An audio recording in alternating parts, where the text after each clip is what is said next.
സുപ്രീംകോടതി ചീഫ് ജസ്റ്റിസിന്റെ വസതിയിൽ ഗണേശ പൂജയിൽ പങ്കെടുത്തതിലെ രാഷ്ട്രീയ വിമർശനത്തിൽ മറുപടിയില്ലാതെ പ്രധാനമന്ത്രി. എന്നാൽ വിമർശിച്ചവർ ഗണേശ പൂജയ്ക്ക് എതിരാണ് എന്നായിരുന്നു വിവാദം സൂചിപ്പിച്ച് പ്രധാനമന്ത്രിയുടെ പ്രതികരണം.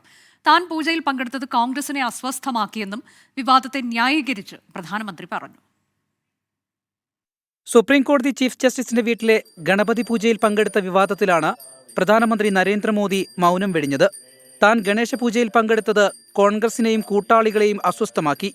ഗണേശ പൂജ ഇന്ത്യയെ ഒരുമിപ്പിക്കുന്ന ശക്തിയാണ്.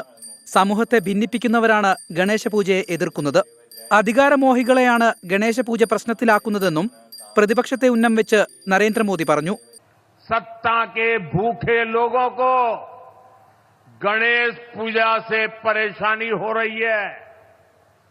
आपने देखा होगा कांग्रेस और उसके इकोसिस्टम के लोग पिछले कुछ दिनों से इसलिए भड़के हुए हैं क्योंकि मैंने गणपति पूजन में हिस्सा लिया था. ഒഡീഷയിലെ പരിപാടിയിലായിരുന്നു നരേന്ദ്രമോദിയുടെ പരാമർശം.